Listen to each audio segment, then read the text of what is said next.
Conor McGregor used racial slurs in a now deleted, furious tirade on social media aimed at rival Khabib Nurmagomedov. The pair have a long-standing rivalry, with Nurmagomedov having beaten McGregor at UFC 299 in 2018. Last week, Derry MMA star Paul Hughes clashed with Nurmagomedov's cousin Usman at a world title fight in Dubai. McGregor was left angry that Hughes distanced himself from him after the clash. Following that, McGregor targeted Hughes regarding his Irish identity.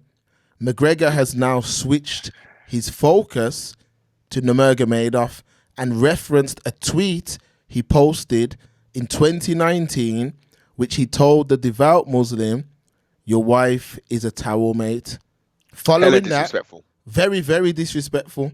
Following that, McGregor then hit out in a rant which included racial slurs and also referenced Nurmagomedov's father, who passed away in 2020. McGregor wrote, 50 minutes, I done Aldo, 15 seconds. Show your wife, N-word, with an A, not E-R-A. Yeah. Show your kids, N-word. Mother effing, hiding, mother effing. Show us and your cousin's kids together, because we have kids here in Ireland that want to smoke them in competition. Are they competing, or what are you saying? Ireland versus Dagestan. Where's your offspring? We can't wait to see them. The best of Dagestan offspring. Dagestan. What do we think? Is this true? Who's next? Because Fatso with the coach, Whistle, is talking about Khabib's dad. Khabib, yeah. He's talking about Khabib's dad, people. The coach with the whistle won't fight. Who the F designated this FB as master father? This fat B as master father. Certainly not his own father. And they all know in Dagestan think you're a P for retiring. Real Dagestan is forever. Come on. He's on the contract. He's still got 2 fights. But yet he's coming on the thing, multiple tweets on that filthy, disgusting platform, making all kind of derogatory statements, going after the children, them cousin effer, all of this profanity using the Nigga. Now, I'm hypothesizing, as many are, based upon his erratic behavior. Yeah, he's playing with his nose. This is not right-minded thinking. This is a what would they call it in the tabloids? A drug-fueled rampage of a rant. This is a very teachable moment, yeah, for many. Now, over the years, yeah, boxing fans and MMA fans have always spoken about money and prize fighting, and they're doing this for the money, and if it makes dollars, it makes sense. And a lot of people have led with that.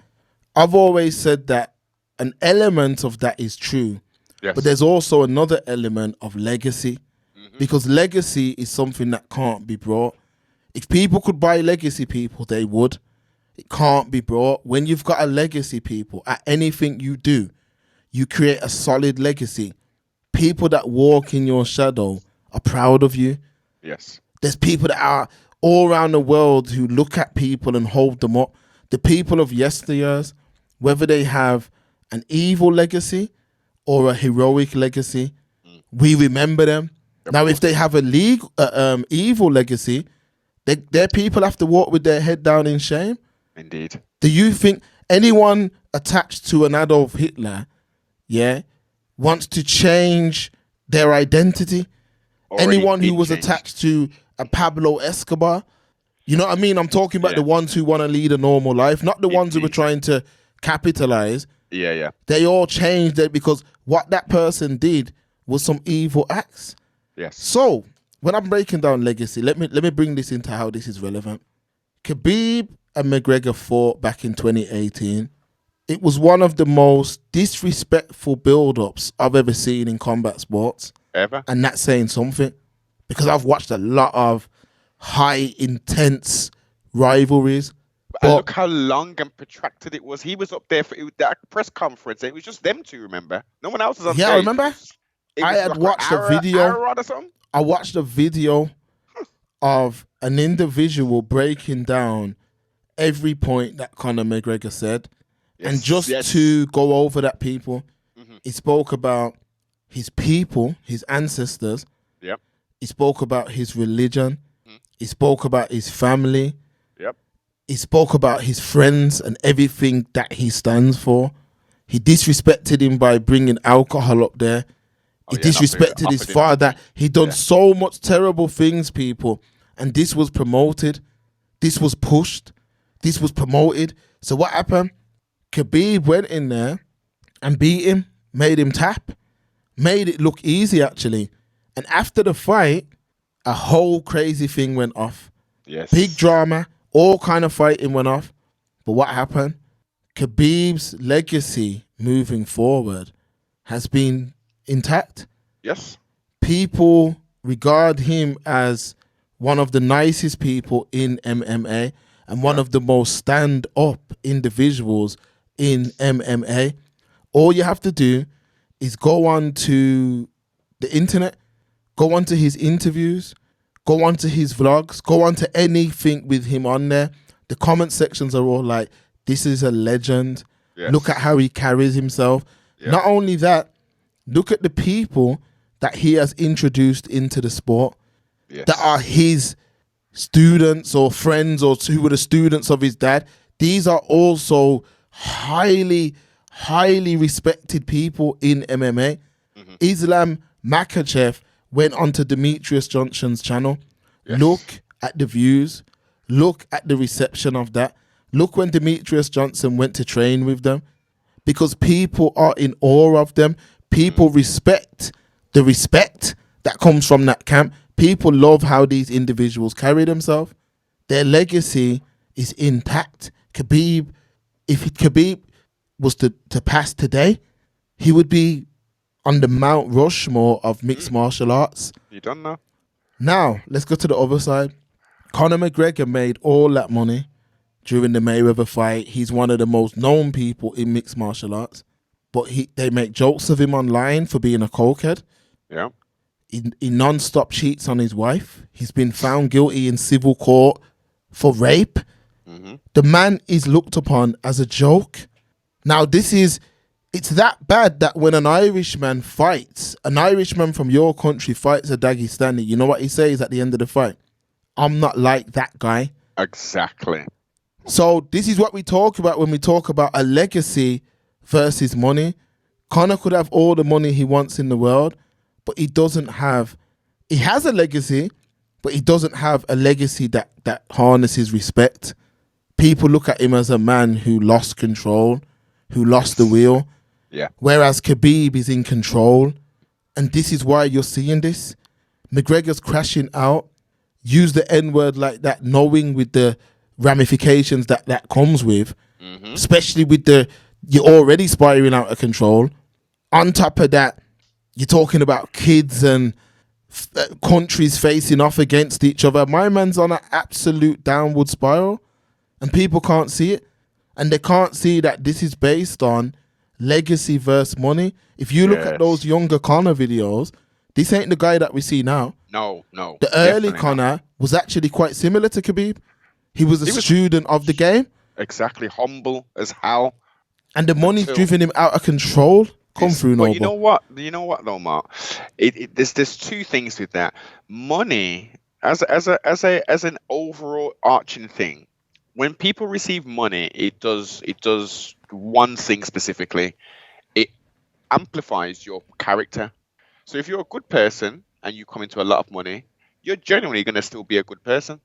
If you're a bad person and you get money, that's going to be amplified even further. So did the money corrupt him? Or indeed, was he, did he have the devil on one side and the angel on the other? And the devil on the one side was, once the money came in, was like, nah, boss, I've kicked that angel off the other side. It's just me now. That's the question. I think very true what you're saying, but remember you're talking about combat sports where there's a lot of downtime. So although these men work very, very hard, but there's a lot of downtime. So a man might have months of downtime. Now, of course, you're gonna train, but these men might train in blocks of 2 hours, 3 hours. Out of a full day, that's not a lot of time. Come on. Especially when you got money. So you gotta think Conor has had so much downtime, so much money. Yeah. He's running around like a maniac, like a headless chicken. What you think's gonna happen? He's crashed out now. And remember, you lost in the biggest moments of your life. If you look at all these combat sport guys, yeah, look at the guys who have the biggest demons. It's the ones who lost at the highest level. Yeah. Think about it, people.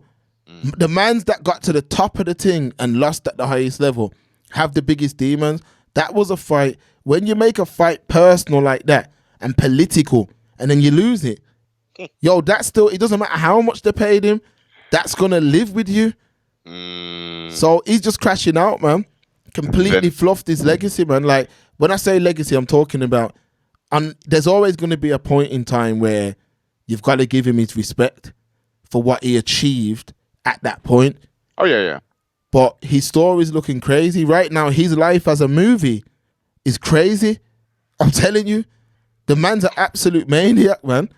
But 100%. Khabib, I don't know. I think the best thing for Khabib to do is ignore him. Oh, yeah. Don't even respond. I mean, look, as you said, he's talking about you're fatso, come and fight me again, and let's make 100 million, and you can give it to your to the Dagestan village or whatever. That's got nothing to do with legacy. He's trying to insert himself in something that, you know. Look, I'll give him his dues. His takedown defense in that fight was pretty good. It was pretty good first round and stuff, but he lost. He lost against Floyd Mayweather in 2017. He lost to Khabib in 2018. He had a 2-year hiatus, then fought Donald Cerrone, and many people have hypothesized to say that was a work. I'm not on that. You know, I wouldn't go that far, but it was light work light work, very much light work. First round, head kick and punches. Dustin Poirier, 2021, loses second round. 2020 what? 2021 again. He fights Dustin Poirier again and breaks his leg. Round 1. Supposed to fight Chandler. That didn't happen. This dude has a huge name, but he hasn't won a fight since 2020. We're in the Gregorian year, 2025. Like, his window of opportunity. I mean, they can still parade him around. He's still a name. People are still gonna tune in. But his performance, his combat sports peak is done. When he dispatched of Eddie Alvarez, that was the best. And that was in 2016. That's almost 10 years ago, Mark. Yeah. Go back, everybody, and watch that fight when he dispatched of Eddie, the Underground King, Alvarez. The combination, I haven't seen a better combination in a while. Him, and actually Donald Cerrone did a nice head kick KO of was it Alexander Hernandez or something? Anyway, so besides the point, almost 10 years out of his peak, stick a fork in Conor McGregor. TKO need to say, yo, what are you doing? You're out here, you're not representing the team good, you're making headlines, or no news in the newspaper is bad news, good news, whatever. Okay, you need to fight. You need to fight. It's been 4 years. You're talking about fighting the Paul brothers. You're making these crazy rants under something. No one's come out, Mark. Dana White hasn't been at the Saudi Arabia stupid slap flipping so-called competition and makes a statement, a prepared statement. Did you see him? He was at the conference. He's at the press conference thing. He had a prepared statement and he was styling out like he wasn't reading from it, talking about the figures and this and that, which we're gonna transition to in a minute. But Conor, what you hear Dana White saying about Conor? Yeah, Conor, he's got a lot of money, man. It's hard to get him in. I mean, what do you do? But we're trying to get him in. We're gonna do the Michael Chandler thing. And Michael Chandler hung around for two odd years. for nothing. He's out of his prime now. He's just getting big fights now. He ain't gonna get no belts. He's been in wars, man, and he doesn't. His fight IQ isn't the best. He's a very entertaining fighter. But look, as I said, plastic fork, Conor McGregor, McNuggets, he's done. He's a terrible representation to Ireland. And let's not forget, you know, that he had political aspirations of going for the prime minister or whatever it is over in Ireland. That was serious talk. Yeah, I did see that. He's connected to some gang people over there, a huge gang and all this. It's like you had the potential to really. I mean, you had Ireland on your back. They were going to Dublin, the 3 Arena, the UFC all the damn time. You know what I mean? Promoting you, putting all this thing into you, the double champ. And look at the thing now, as Mark's talking about, legacy.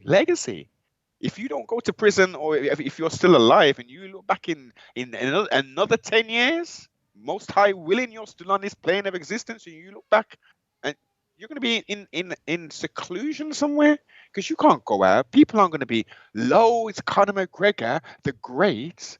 It's going to be, look at you scumbag. Look what you've been doing. Look how you've been, presenting yourself to the world. Look at the example that you're giving to your children. Legacy versus money. It's simple. It's simple. All them other combat sports athletes need to look at this. This is the conversation about legacy versus money. Which one should you strive for? And I'm saying you should strive for both. When you strive for both, that will keep a man on the straight and narrow. But he's crashing out. He's crashing out, man.